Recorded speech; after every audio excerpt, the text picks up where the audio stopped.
Baik, selamat pagi kita semua. Selamat pagi. Yang pertama, saya ucapkan banyak terima kasih kepada Ibu Ana selaku perwakilan yayasan, dan terima kasih banyak untuk kurikulum sebagai wakil kepala sekolah, dan terima kasih banyak untuk semua bapak ibu guru yang sudah berpartisipasi hari ini meluangkan waktu untuk saya. Di sini kami para JGB akan melakukan diseminasi aksi nyata, yaitu tentang modul pakai modul 1, tetapi di situ ada modul 1.4 yaitu tentang budaya positif. Jadi itu salah satu tugas kami sebagai calon guru penggerak untuk menyelesaikan paket modul yang sudah disiapkan. Untuk itu sebelum kita memulai presentasi hari ini, saya minta kesediaan Mance untuk pimpin kita dalam doa. Pada Ibu Mance, saya persilakan. Marilah kita persiapkan hati kita untuk berdoa. Dalam nama Bapa dan Putra dan Roh Kudus. Amin. Syukur kepada Dia Tuhan atas segala berkat dan penyertaan-Mu yang boleh kami alami dalam kehidupan kami, terutama ya Tuhan, kami boleh memperoleh nafas kehidupan serta kesehatan. Itu semua karena cinta dan kasih-Mu kepada kami. Kami mohon penyertaan-Mu dalam kegiatan kami pada pagi hari ini ya Tuhan. Kiranya Engkau menurunkan karya Roh Kudus-Mu dalam diri Bapak Kepala Sekolah dan juga kami Bapak Ibu Guru, sehingga apa yang disampaikan dapat bermanfaat bagi kami dalam menjalankan tugas dan tanggung jawab yang telah dipercayakan kepada kami dalam mendidik anak-anak bangsa ini. Kami mohon sertailah semua ini dari awal pertengahan hingga akhir. Semua doa dan permohonan ini kami sampaikan kepadamu lewat kedalam Kristus Tuhan kami. Amin. Dan Bapa dan Putra dan Roh Kudus. Amin. Oke, baik. Terima kasih banyak Bu Mance. Baik, masih semangat? Masih. Untuk kita cek semangat kita mohon untuk bangkit berdiri. Jadi guru penggerak itu harus bergerak. Harus bergerak, benar. Kalau tidak bergerak itu bukan namanya guru penggerak. Ya. Jadi kami dituntut untuk harus bergerak. Oke, ikuti saya ya. Jadi yang saya ada untuk kita tepuk semangat. Tapi untuk semangat ini kita harus cek kita punya semangat sebelum kita memulai materi. Oke, kalau saya bilang tepuk semangat. Dan ding ding ding, dung dung dung, dan ding ding ding, dung dung dung, semangat. Bisa tak? Bisa. Bisa. Tepuk semangat. Dan ding ding ding, dung dung dung, dan ding ding ding, dung dung dung, semangat. Lulus. Oke, baik Bapak Ibu.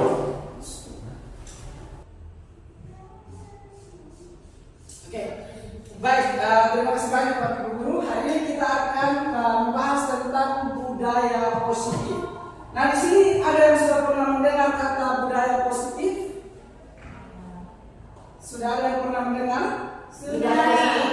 Oke, budaya positif itu seperti apa? Angkat tangan. Budaya positif itu seperti apa? Contoh yang kita di sekolah ini apa? Salah satunya. Wajib memberi salam setiap pagi. Oke, wajib memberi salam itu adalah budaya positif. Apalagi selain itu? Tidak telat, betul sekali. Berarti itu disiplin ya. Itu yang namanya budaya positif. Selain itu apa lagi? Betul, tidak membuang sampah di sembarang tempat. Itu yang namanya budaya positif. Selain itu apa lagi yang Bapak Ibu ketahui? Selain tidak membuang sampah, datang terlambat, apalagi Berpakaian yang sopan. berpakaian yang sopan. Selain itu apa lagi? Kalau siswa kita datang di sekolah harus memberi salam. Ya, itu adalah budaya positif. Kadang-kadang ada siswa kita yang tidak memberi salam. Nah itu. Jadi hari ini kita akan belajar tentang budaya positif. Oke, Bapak Ibu Guru, di sini ada konsep inti budaya positif. Konsep inti budaya positif ini ada 8. Yang pertama ada perubahan paradigma belajar. Yang kedua disiplin positif. Yang ketiga nilai-nilai kebajikan. Yang keempat kebutuhan dasar manusia. Yang kelima motivasi perilaku manusia. Yang keenam posisi kontrol guru. Yang ketujuh keyakinan kelas. Yang terakhir adalah segitiga restitusi. Itu adalah budaya positif. Oke, baik, Bapak Ibu, kita lanjut. Yang pertama itu pembelajaran dengan paradigma baru. Di sini pembelajaran dengan paradigma baru merupakan pembelajaran yang dirancang berdasarkan prinsip pembelajaran berdiferensiasi, sehingga para peserta didik belajar sesuai kebutuhannya, berdasarkan tahap perkembangan sesuai teori psikologi modern untuk mewujudkan profil pelajar Pancasila. Jadi di situ ada di dalam profil pelajar Pancasila itu ada 6. Yang pertama itu berkebinekaan global, yang kedua itu gotong royong, yang ketiga itu kreatif, yang keempat bernalar kritis, yang kelima mandiri, dan yang keenam itu beriman bertakwa kepada Tuhan yang Maha Esa dan berakhlak mulia. Jadi itu adalah profil pelajar Pancasila. Jadi dari kelima ini kita Bapak Ibu Guru dituntut untuk bagaimana siswa tersebut bisa menjalankan profil pelajar Pancasila. Salah satu contohnya siswa itu kita buat bahwa siswa itu bisa berkreatif, ada mandirinya di situ, bernalar kritis di situ, ada berkebinekaan global, beriman. Bagaimana caranya? Contoh beriman itu kita mengajarkan peserta didik itu setiap pagi kita harus berdoa. Nah, itu yang dimaksudkan di situ.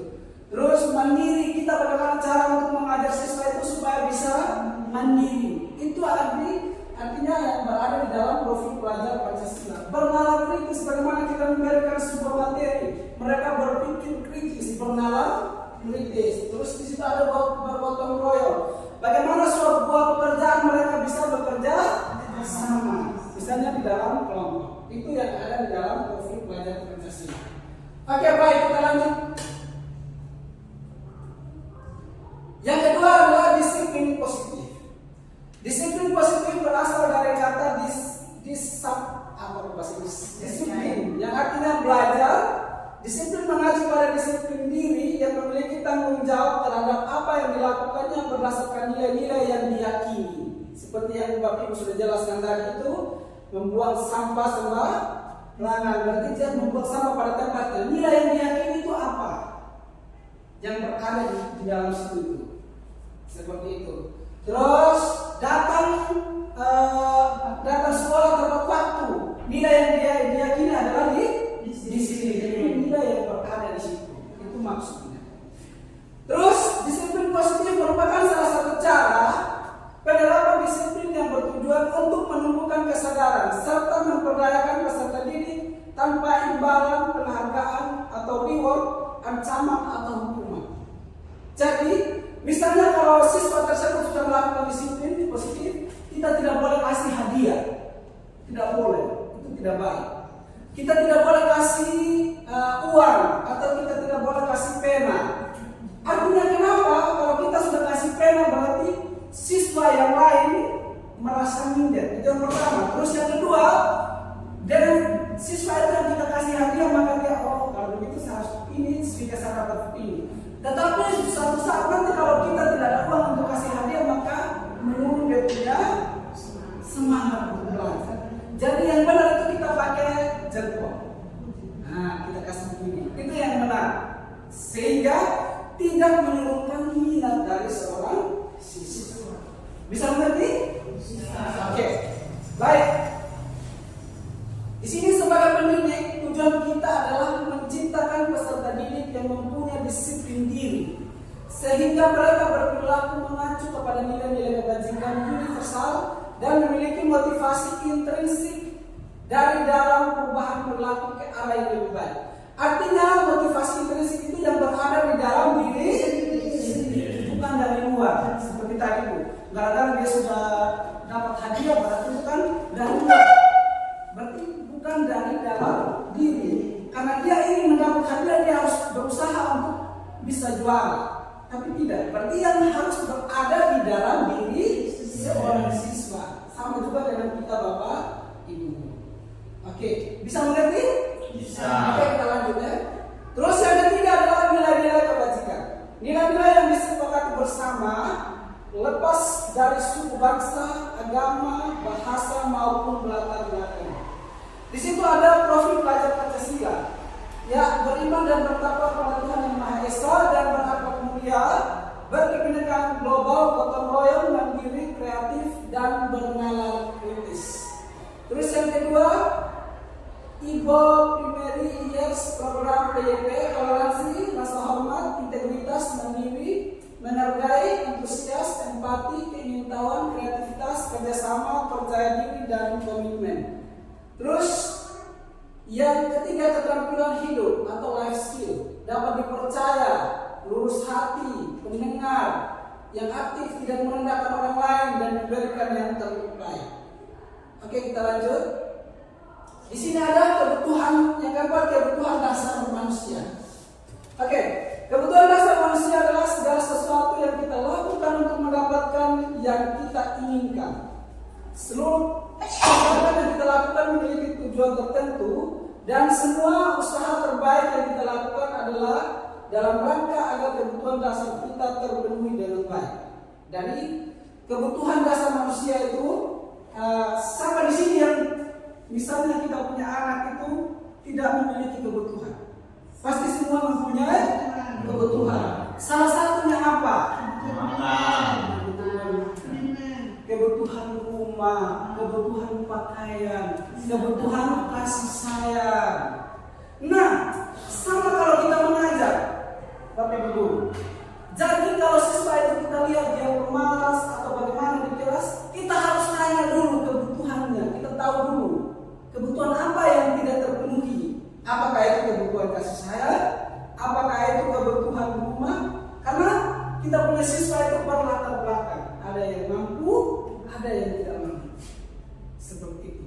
Sehingga kita di sini dituntut untuk kita jangan, misalnya kalau siswa itu terlambat, kita jangan langsung pukul, kita jangan langsung marah, tapi kita harus tanya dulu, kenapa bisa terlambat? Berarti kita ada kan, nanti di berikutnya pasti saya jelaskan.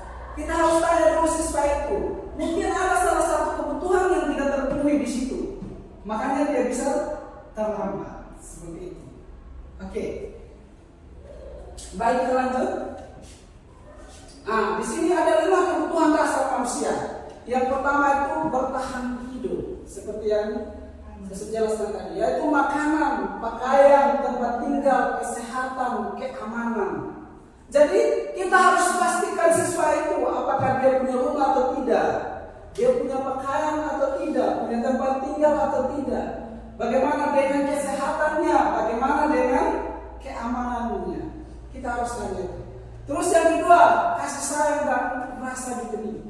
Siswa juga itu perlu rasa kasih sayang, kasih sayang, rasa diterima. Artinya apa?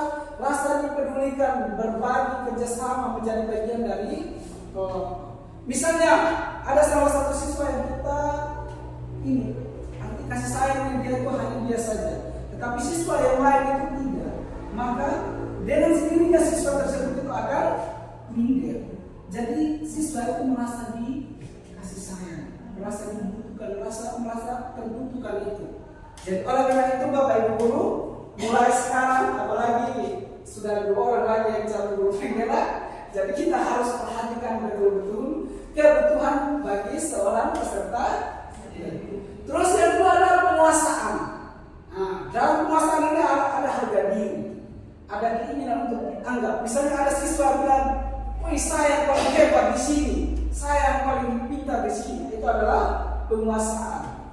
Terus ini mimpi prestasi diakui dengan. Artinya ada siswa yang merasa bahwa dia yang berkuasa di sini. Artinya dia yang paling pintar. Jadi itu adalah kebutuhan. Kalau kita tidak perhatikan itu, maka kebutuhan itu tidak akan terpenuhi. Terus ada yang namanya kebebasan. Kebebasan itu mandiri, memiliki pilihan, mencoba hal baru, mampu mengendalikan arah dirinya. Begitu ya? Jadi kebebasan itu siswa juga harus mempunyai kebebasan. Tidak, ini harus siswa bebas untuk belajar, bebas untuk berkreasi, bebas untuk berpendapat, bebas untuk melakukan sesuatu. Jadi kita jangan membatasi siswa. Itu tidak baik. Jadi siswa itu harus bebas. Oke, yang terakhir adalah kesenangan. Jadi siswa itu harus bermain, humor, antusiasme, tertawa. Jadi siswa juga harus mempunyai kesenangan. Misalnya kalau di SD, ya kalau di SD atau TK pasti siswa banyak yang lari-lari, itu adalah kesenangan. Mereka juga kita di sini, mereka senang untuk bermain bola. Sebenarnya itu tidak boleh kita larang. Itu adalah kesenangan yang mereka. Jadi kebutuhan itu yang harus dipenuhi. Oke, Mama sampai di sini, Bapak Ibu Guru. Untuk sampai di kebutuhan ini ada yang belum mengerti tentang 5 kebutuhan dasar manusia. Saya persilakan sebelum kita lanjut. Oke, boleh. Ini antara kebutuhannya akan sudah dijelaskan kebutuhan dan keinginan saja. Iya.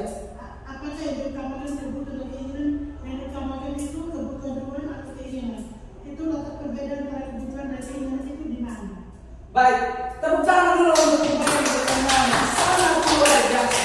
Kebutuhan dan keinginan. Ada yang bisa bantu jelaskan kebutuhan dan keinginan? Apakah ada bedanya atau sama? Beda. Kalau kebutuhan apa? Kalau kebutuhan itu sesuatu hal yang harus dipenuhi, sedangkan keinginan itu bisa ditanggalkan dulu. Yang penting kebutuhan itu bisa terpenuhi dulu. Oke, tepuk tangan untuk Pak Sir. Ya, jadi otomatis begini kan? Kebutuhan dan keinginan itu pasti harus berbeda.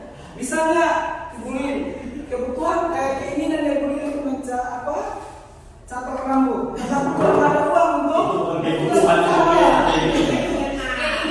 itu adalah keinginan. Nah, kalau belum ada uang berarti kebutuhan ya. Oke, kita tengok.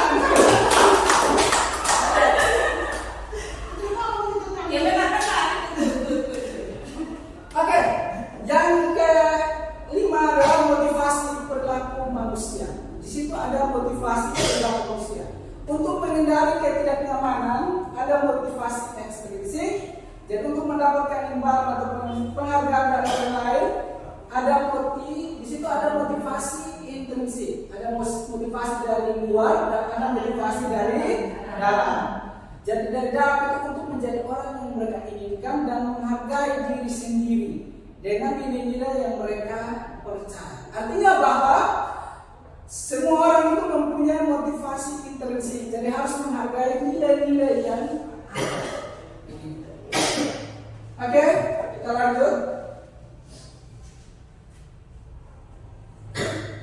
Di situ ada di dalam motivasi perilaku ada hukuman, ada konsekuensi, ada restitusi. Hukuman tidak terencana atau tiba-tiba. Terus yang kedua, murid tidak tahu apa yang akan terjadi atau tidak dilibatkan. Yang ketiga bersifat satu arah. Yang keempat berupa hukuman fisik atau psikis. Nah di sini ada Bapak Ibu Guru yang kasih hukuman kepada siswa? Ada dong? Nah, kalau ada, tolong Bapak Ibu Guru kita jangan kasih hukuman sekarang. Tidak baik. Jadi kita harus lihat dulu. Contoh, hukuman yang tidak terencana atau tiba-tiba apa? Yang pernah Bapak Ibu Guru lakukan. Hukuman yang tidak terencana, yang sifatnya itu tiba-tiba begitu. Dia terlambat terus saya tempel. Dia terlambat itu kan tidak terencana, berarti tidak direncanakan memang.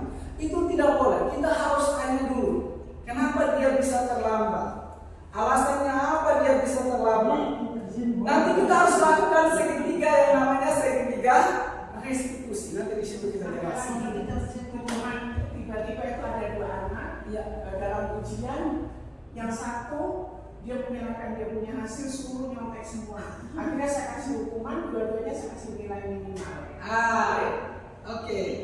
Jadi itu adalah hukuman tidak berencana. Tapi sebaiknya itu tidak boleh. Harus ada salah satu caranya kita Bapak Ibu guru untuk menyelesaikan itu. Kenapa dia bisa nyontek? Kenapa dia juga bisa kasih contekan itu kepada temannya? Kita harus tahu dulu dari nilainya dia, dari dalam dirinya dia itu kenapa. Jadi kita jangan kasih hukuman. Begitu. Oke. Baik, kita lanjut. Yang kedua itu ada konsekuensi. Konsekuensi itu terencana, disepakati sesuai peraturan. Artinya sudah ada peraturan yang kita sudah buat di situ. Tapi itu adalah konsekuensi. Terus murid tetap dibuat untuk tidak nyaman. Siswa guru selalu memonitor guru.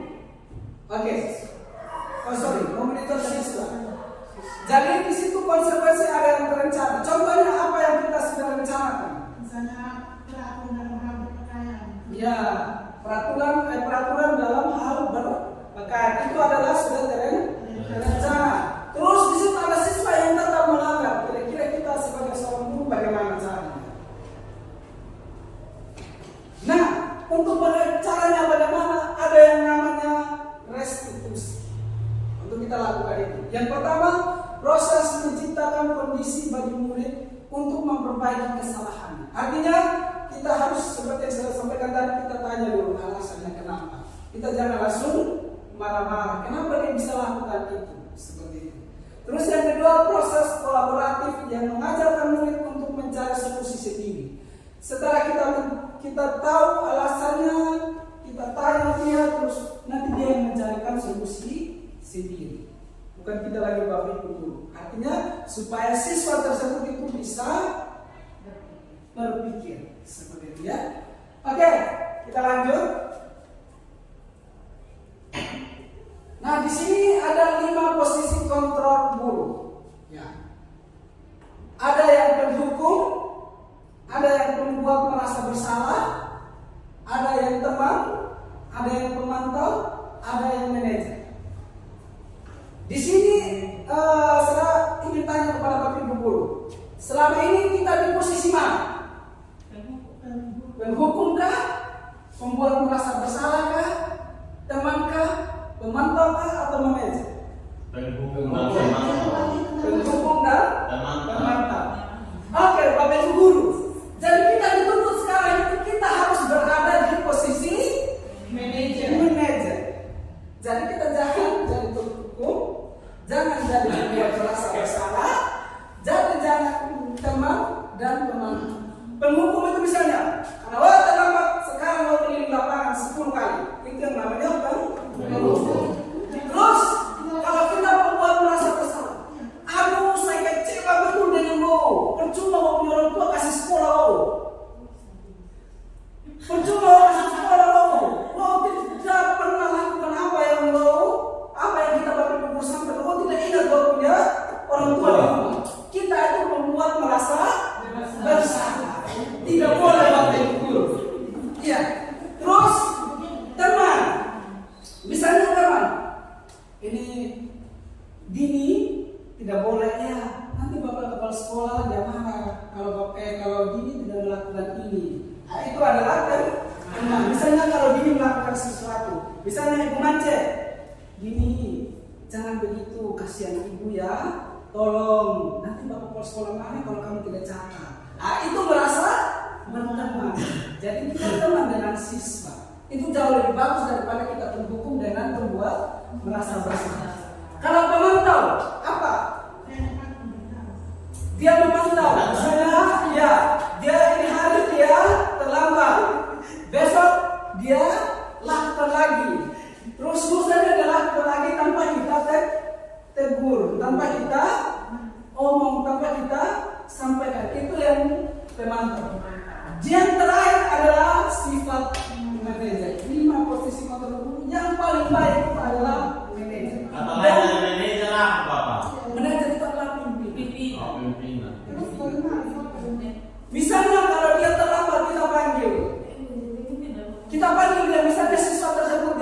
terlambat kita pilih. Misalnya Dini, saya dengar dari guru pikir Dini itu katanya ada terlambat. Iya Ibu. Terus kira-kira Dini itu terlambat sudah berapa kali? Misalnya 5 kali. Itu yang bersifat manajer. Kita harus tanya dulu. Nah, begitu ya. Nah, jadi itu yang sifatnya. Kita jangan kenapa terlambat? Nah, itu sifatnya penghukum. Begitu ya. Jadi ada 5 posisi kontrol seorang guru. Jadi yang kita sudah lakukan selama ini adalah penghukum dan pembuat merasa bersalah. Itu yang kita pernah lakukan selama ini. Kasihan kalau punya orang tua di rumah, itu pembuat merasa bersalah. Jadi Bapak Ibu guru, kita kembali ke jalan yang benar. Sekarang kita tidak boleh lakukan itu. Kita harus menggunakan posisi manajer. Tetapi memang tidak mudah Bapak Ibu guru. Tetapi kalau kita lakukan sedikit demi sedikit, pasti kita akan bisa. Oke, bisa paham? Bisa paham 5 posisi kontrol guru? Bisa. Oke, kita bisa laksanakan gitu? Bisa. Oke, bisa. Terus contoh ini, saya kasih contoh. Contoh penerapan 5 posisi kontrol guru. Kasus 1 siswa tidak memakai atribut lengkap saat upacara bendera. Misalnya, penghukumnya hormat pada bendera selama 1 jam. Itu adalah sikap penghukum.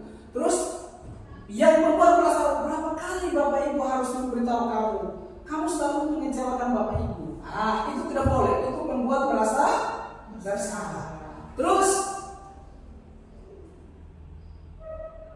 yang ketiga, teman, ayo dong ikuti aturan sekolah. Terus tolong bantu ibu atau bapak ya, sekali ini saja. Ya sudah, tidak apa-apa, lain kali jangan sampai berbuat seperti ini lagi ya. Itu teman, posisi teman. Terus yang memantau, kamu sudah melanggar peraturan sekolah, kamu tahu konsekuensinya. Setelah upacara kamu beri atribut ke koperasi dan jangan diulangi lagi. Itu adalah teman. Terus yang terakhir, manajer. Manajer ini apakah kamu tahu kesalahanmu? Terus kira-kira bagaimana kamu memperbaiki kesalahanmu? Seperti itu. Jadi kita jangan langsung jadi sifat jangan penghukum, merasa bersalah dan pemahaman. Jadi kita harus sebagai manajer. Seperti itu adalah contohnya ya. Oke, sudah mengerti sampai di sini Bapak Ibu guru? Mengerti. Oke. Nah di sini saya akan kasih contoh, nanti sebentar saya tanya. Di sini saya kecewa sekali dengan kamu. Posisi kontrol apa ini? Angkat tangan sampai yang tahu. Membuat merasa bersalah. Oke. Terus yang kedua, di sini kamu tidak pernah benar melakukannya. Itu posisi kontrol apa? Teman. Kamu tidak pernah benar melakukannya. Hukum atau merasa bersalah? Rasa bersalah juga. Rasa bersalah. Oke. Baik. Terus apa rencana untuk menyelesaikan masalah ini? Manajer atau? Manajer. Oke, baik. Terus ayolah lakukan dari Bapak Ibu. Itu adalah posisi kontrol sebagai teman. Posisi Oke. kontrol bersama dan teman. Yang terakhir, kamu tidak pernah mendapatkan nilai jika mengerjakan tugas.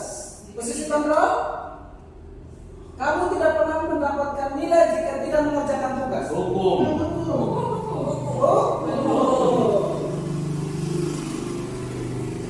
Oke, itulah 5 posisi kontrol seorang guru berupa dia punya contoh. Oke, baik, kita lanjut. Sekarang kita masuk di keyakinan kelas. Oke. Mengapa keyakinan kelas? Mengapa bukan peraturan kelas? Ada yang tahu? Keyakinan kelas dan peraturan kelas. Keyakinan kelas. Kalau dari saya, kalau keyakinan kelas itu kan untuk kita tempat kita bersama-sama ya. Maksudnya kalau anak murid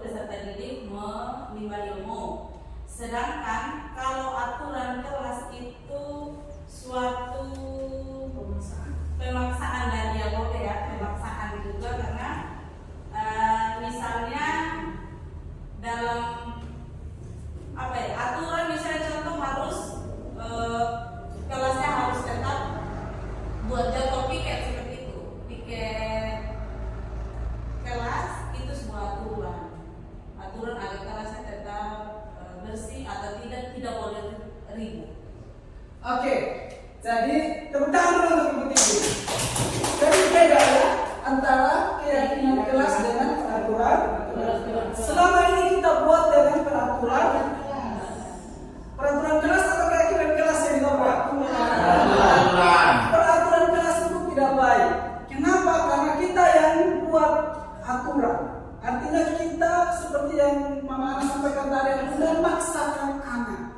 Itu tidak boleh. Keyakinan kelas itu antara saya sebagai guru dan juga sebagai siswa kita harus sepakati bersama-sama. Contohnya, anak-anak kita buat keyakinan di kelas sekarang. Sekarang saya akan salahkan kepada anak-anak. Keyakinan kelas apa yang kita lakukan yang pertama? Contoh datang tepat waktu, mereka sendiri yang sampaikan, bukan kita Bapak Ibu guru. Artinya kalau mereka sudah sampaikan, mereka sudah tahu, oh kami sendiri yang buat seperti ini. Jadi tidak boleh kita sendiri, kita guru yang buat peraturan itu. Jadi tidak boleh sekarang kita buat peraturan kelas. Yang benar itu adalah keyakinan kelas. Keyakinan kelas itu kesepakatan antara murid dengan guru.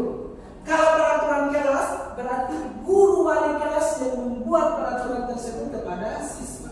Dan sifatnya itu adalah atau memaksa, seperti itu ya.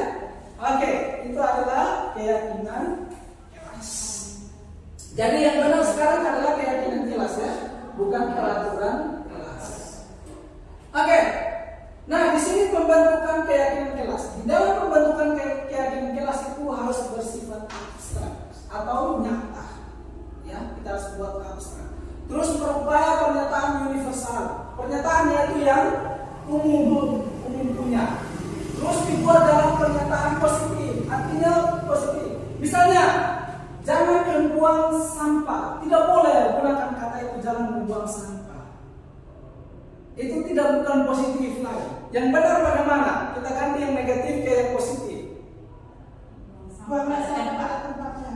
Buanglah sampah pada tempatnya.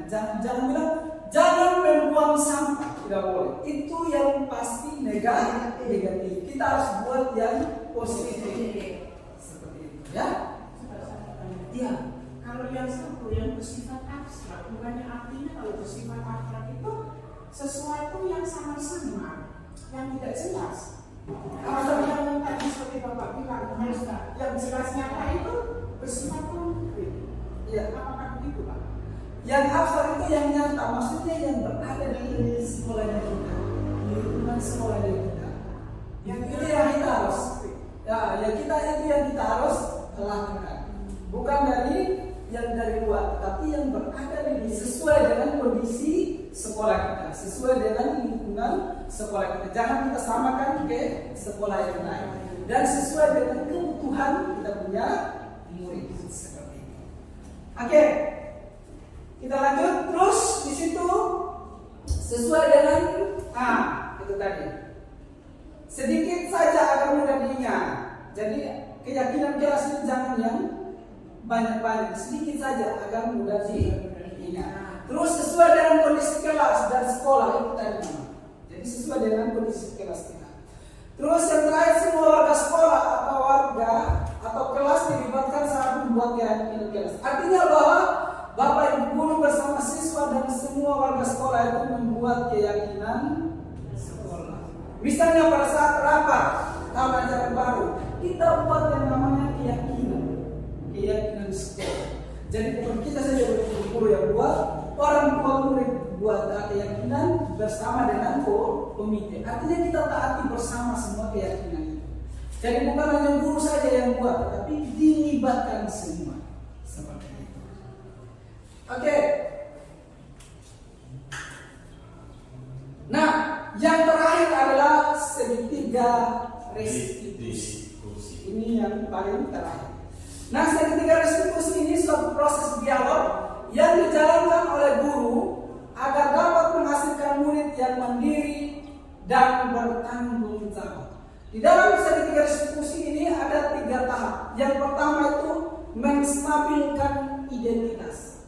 Menstabilkan identitas yang saya bilang tadi, misalnya kalau ada siswa terlambat, kita tanya, ini Bapak dengar atau Ibu dengar tadi kamu terlambat. Itu yang menstabilkan identitas. Artinya siswa itu masih marah gitu misalnya, atau masih ini. Kita jangan langsung harus tanya dulu. Artinya kita stabilkan dulu dia punya amarah itu. Baru kita mulai. Ya. Oke. Terus yang kedua, validasi tindakan yang salah. Apa yang dilakukan pada kita? Validasi. Terus yang ketiga baru kita menanyakan keyakinan. Keyakinan apa? Keyakinan kita punya kelas atau keyakinan sekolah yang kita sudah sepakati. Misalnya kalau siswa tersebut dia melanggar peraturan itu. Jadi yang paling terakhir adalah segitiga restitusi yang baik kita gunakan. Oke. Terus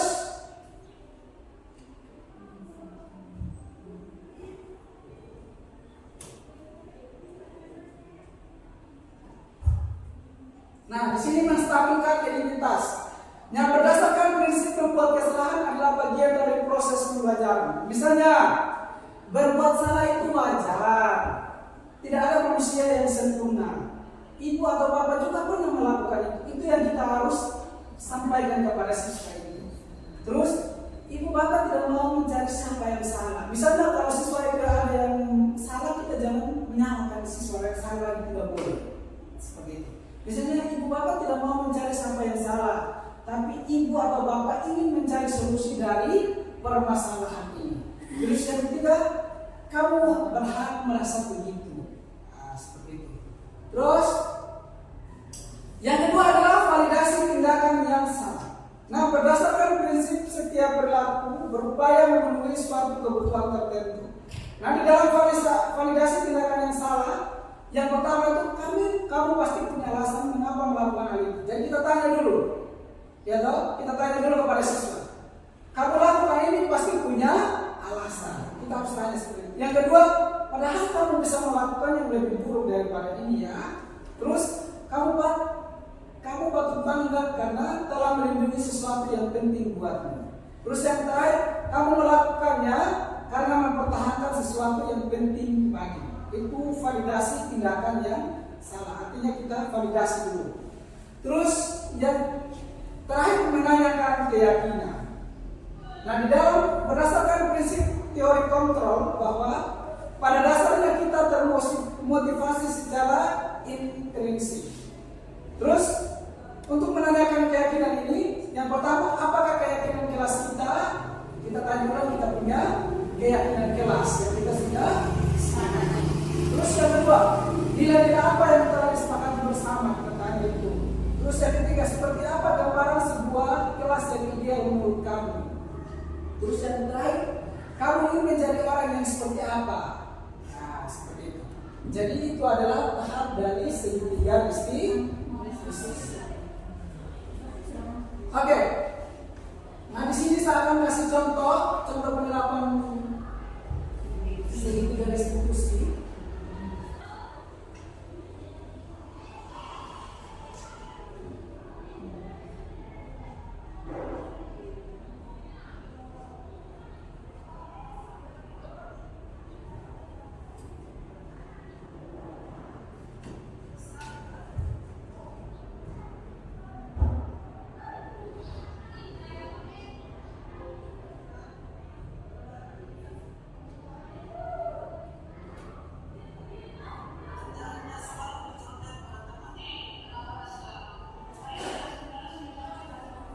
Tidak bisa dengar ya?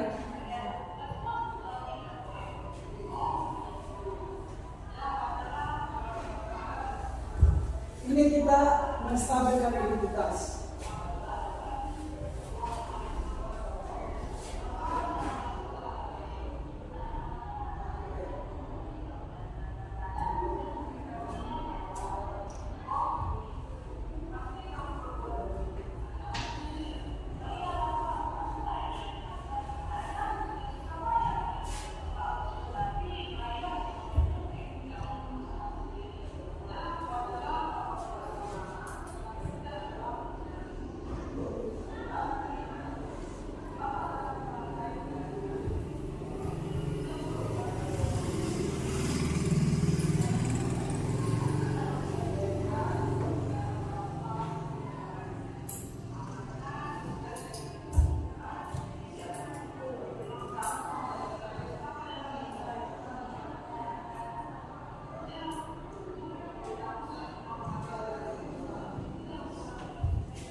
kita tidak boleh langsung marah-marah. Kita panggil dia baik-baik, kita tanya dulu dia alasan dia kenapa. Setelah itu kita stabilkan dia punya, kita menanyakan dia punya keyakinan seperti itu.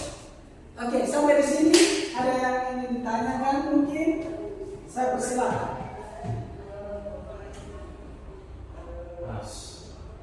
Pas kok Mas deh? Pas. Yakin? Yakin. Oke. Baik.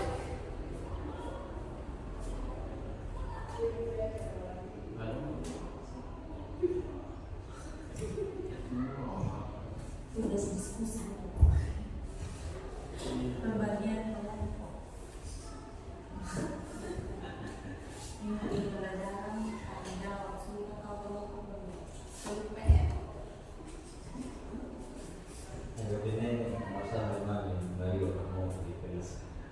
Oke, yang terakhir adalah penutup. Oke. Jadi dalam penerapan program disiplin positif hendaknya guru memiliki standar kepribadian, profesional dan sosial yang baik, di mana guru mampu merefleksi dirinya sebagai among atau manajer yang menuntun murid-muridnya menjadi insan yang mandiri, merdeka dan tanggung jawab. Itu adalah tentang budaya positif. Jadi budaya positif itu ada 5 posisi kontrol guru, ada kebutuhan dasar, ada segitiga restitusi, ada perilaku hidup. Jadi kita harus semua itu seorang guru itu harus memiliki itu. Jadi saya mohon sekarang Bapak Ibu guru kita jangan jadi penghukum dari 5 posisi kontrol guru. Jangan jadi penghukum, merasa bersalah, teman, pemantau. Jadi kita harus sebagai manajer. Ya. Jadi bukan hanya kepala sekolah saja yang manajer, kita juga sebagai Bapak Ibu guru harus sebagai manajer. Oke, itu saja presentasi saya tentang budaya positif di sekolah kita ini dan sebagai tugas saya sebagai guru penggerak. Sekali lagi saya ucapkan banyak terima kasih untuk kita semua. Sebelum kita akhiri, kita bangkit berdiri dulu. Ya, mereka tulang-tulangnya lagi. Ya, Goyang kiri, goyang kanan. Oke, kita ulangi lagi yang lain supaya kita semangat. Oke, tepuk semangat. Dan Ding ding ding. Dung dung dung.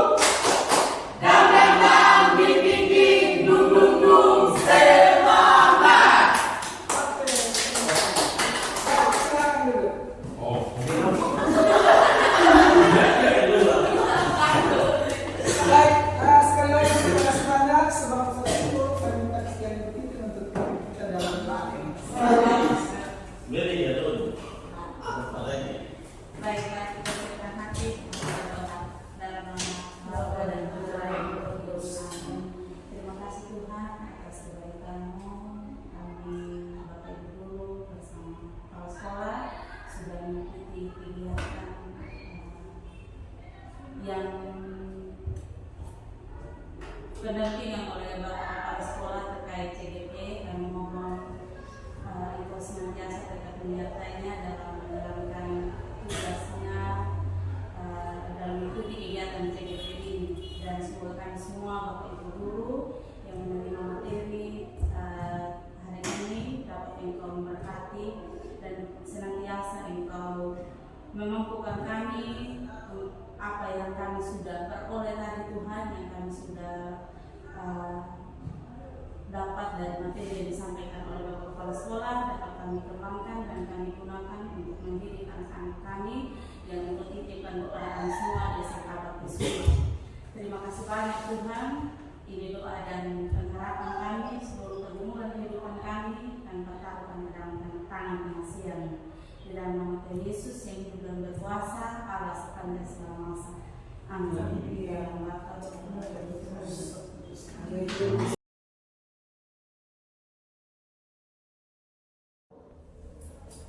Baik, selamat pagi semua anak-anak. Baik.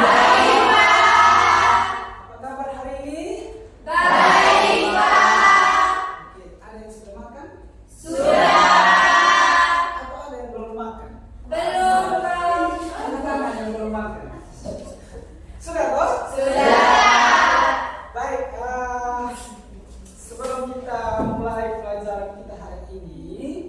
kita berdoa terlebih dahulu.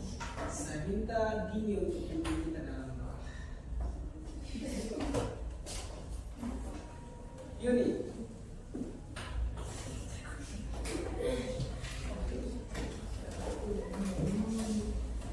Bapak Ibu dan teman-teman, mari kita berdoa dalam nama terus. Segala puji dan syukur kami haturkan kepada Bapa, kami berserta kasih cinta-Mu, ya Bapa, sejauh kami, dan kita masing-masing. Ada kepada tempat ini ya Bapa, kami semua yang ada di sini, hendak mulai segala aktivitas kami. Mari Engkau tuntun dan sertai segala apa yang kami kerjakan hari ini bisa berjalan sesuai dengan apa yang telah Kau rencanakan. Ampuni akan setiap salah dan dosa yang telah kami perbuat. Ini doa, ini harapan kami, namun kami puji dan sepanjang segala masa. Amin. Nama Bapa dan Putra dan Roh Kudus. Oke, baik, terima kasih Yuni yang sudah pimpin kita dalam doa. Oke, baik, sebelum kita mulai, saya kasih ice breaking. Ya, bisa loh? Bisa. Supaya lebih semangat lagi. Oke, ice breaking, saya ikuti apa yang saya sampaikan. Bisa loh? Bisa, Pak. Bisa. Bola, bola, botol, botol, bola. Bola, bola, bola, botol, bola. Ulang ya. Bola, bola, botol, botol, bola. Bola, bola, botol, botol, bola. Berapa bola? Dua. Yang saya ini ya. Oke, berapa bola? 3. Berapa botol? 2. Oke, saya ulang ya. Ikuti yang saya sampaikan. Ya. Berarti kalian belum fokus. Ikuti yang Pak Guru Sampaikan. Ya. Bisa paham toh? Bisa, Pak. Bola, bola, bola, botol, botol, bola. Bola, bola, bola, botol, botol, bola. Botol, botol, botol, bola, bola, bola. Bola, botol, botol, bola, bola, bola. Berapa bola? Berapa botol? Ya, tepuk tangan. Ikuti yang Pak Guru sampaikan. Gitu. Ya, itu instruksi dari Pak Guru. Oke, sekali lagi kita tepuk tangan dulu. Oke, baik anak-anak. Hari ini kita akan belajar tentang kita akan sampaikan tentang keyakinan. Kelas. Apa itu keyakinan kelas? Apa yang perlu kita lakukan di dalam kelas? Apa yang perlu kita lakukan di dalam kelas? Jadi keyakinan kelas dengan peraturan kelas itu pasti berbeda. Bedanya di mana? Ada yang tahu? Kalau peraturan kelas berarti Pak Guru atau wali kelas yang menyampaikan peraturan. Sedangkan kalau keyakinan kelas berarti siswa dengan Pak Guru yang bekerja sama. Artinya kenapa harus kita buat keyakinan kelas? Supaya kita saling menghargai, betul sekali. Apalagi kita saling taati keyakinan. Kalau kita buat peraturan kelas, berarti Pak Guru yang membuat peraturan. Ya, kalau kita membuat keyakinan kelas, saya dan kalian semua yang membuat keyakinan kelas. Kenapa kita harus buat? Supaya kalian bisa tahu atau tahu apa yang menjadi keyakinan kelas. Contohnya apa? Contohnya harus semangat, saling menghargai. Semangat, saling menghargai, jangan buang sampah sembarangan. Ya toh? Nah, itu adalah keyakinan Kelas. Oke, sebelum Pak Guru menjelaskan lebih lanjut, Pak Guru akan kasih sticky note. Ya, membagikan sticky note. Tetapi keyakinan kelas itu kalian tulis di sticky note ini, nanti kalian tempel di depan. Bisa toh? Bisa. Jadi masing-masing satu orang satu, jangan dua ya. Nah, nanti kalau sudah selesai tulis, Pak Guru kelompokkan mana yang terbaik, itu yang Pak Guru kelompokkan. Dan setelah itu kita buat, maka kita akan taati bersama apa yang menjadi keyakinan. Bisa paham toh? Bisa. Paham Mario? Bisa, Bu. Oke.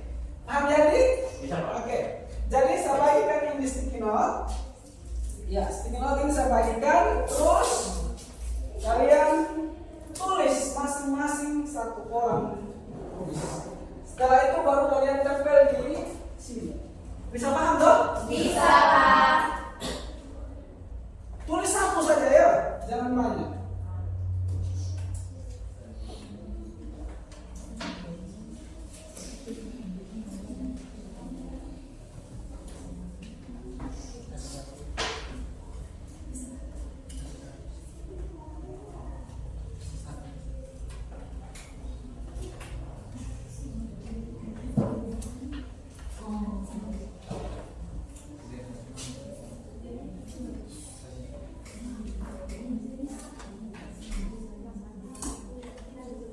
Oke, 1 orang tulis 1. Habis itu setelah itu baru tempel di depan. Yang sudah langsung tempel di depan. Oke.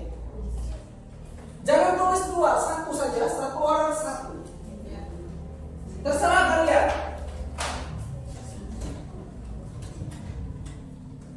Ada yang sudah? Oke, langsung tempel di sini. Kasih berapa ya?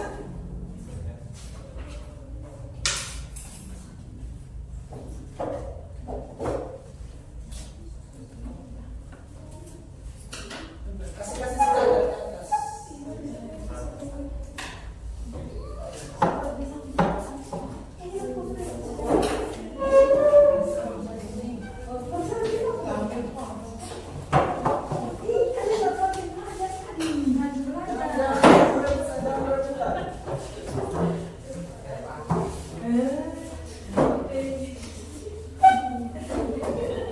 Oke, yang sudah dulu.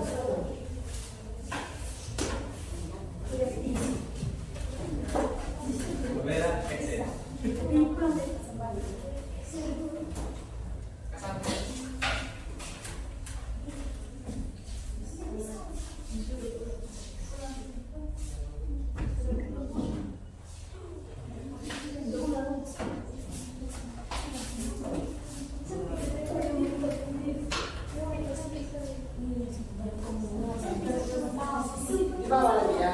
Lebih sepuluh di bawah ini.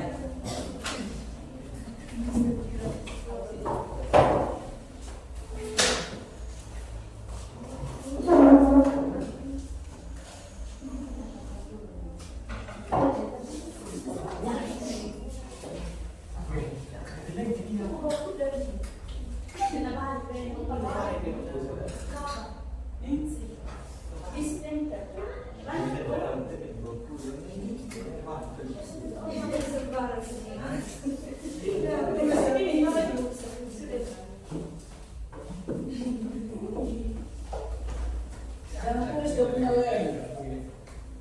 Sudah semua? Oke. Baik. Lalu Pak Guru akan kelompokkan di sini ya. Oke. Pak Guru akan kelompokkan. Terus kalau banyak yang sama, Pak Guru ambil 1. Ya? Bisa toh? Bisa, Pak. Pak Guru ambil 1. Oke, di sini harus semangat menjaga kebersihan. Belajar dengan jujur, menjaga kebersihan. Oke, tadi sudah ada menjaga kebersihan. Berarti kita copot yang ini ya. Oke, terus rajin sekolah, disiplin, harus semangat. Oke, kita copot yang ini. Nanti sudah orang yang harus semangat. Oke, harus semangat. Oke, belajar dengan jujur. Oke, sudah ada. Terus rajin belajar, belum ada. Saling menghargai. Oke, rajin belajar, kita tempelnya di sini. Oke, terus saling menghargai, saling menghargai. Oke, kita tempel di sini. Terus ya, saling menghargai ada 2. Rajin belajar sudah ada, disiplin sudah ada, menjaga keamanan belum ada. Kita tempel di sini. Rajin ke sekolah. Belum ada toh? Oke. Menjaga keamanan. Oke. Berarti ada berapa semua? 1, 2, 3, 4, 5, 6, 7, 8, 9. Rajin ke sekolah, rajin ke sekolah. Oh, ada 2 rajin ke sekolah ya. Kita copot ya. Oke, kita tepuk tangan dulu. Oke, dengan kelas yang kalian sudah buat itu adalah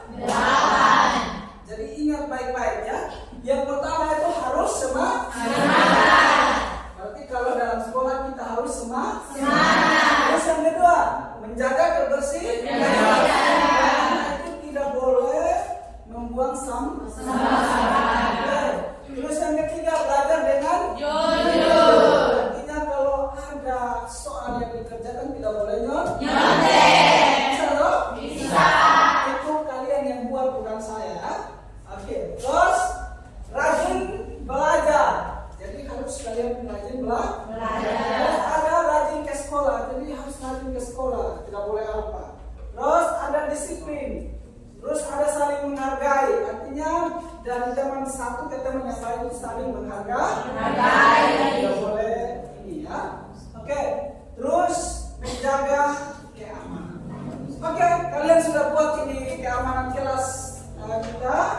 Jadi setelah ini saya mau kalian tanda tangan. Kenapa harus tanda tangan? Ada yang tahu? Supaya kita taati bersama apa yang menjadi keyakinan kelas. Harus tanda tangan ya. Oke, saya minta satu orang maju untuk tanda tangan. Satu orang.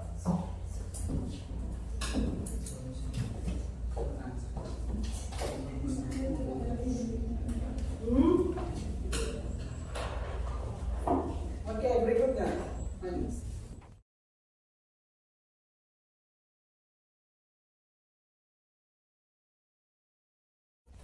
Oke, baik. Terima kasih banyak, kita tepuk tangan lagi. Terima kasih banyak karena kalian sudah tanda tangan keyakinan kelas dan sudah membuat keyakinan kelas. Yang terakhir dari saya minta untuk kita bangun berdiri. Ini yang saya sampaikan ya. Bisa dong? Bisa. Saya bilang ini tepuk semangat. Saya bilang ini nanti dan ding ding ding, dung dung dung, dan ding ding ding, dung dung dung. Semangat, gitu ya? Bisa dong? Bisa. Tepuk semangat. Dan ding ding ding, dung dung dung, dan ding ding ding, dung dung dung. Ulang ya. Oke. Dari sini. Tepuk semangat. Dan ding ding ding, dung dung dung, dan ding ding ding, dung dung dung. Semangat, gitu ya? Bisa dong? Bisa. Tepuk semangat. Dan ding ding ding, dung dung dung, dan ding ding ding, dung dung dung. Semangat. Oke, tepuk tangan dulu.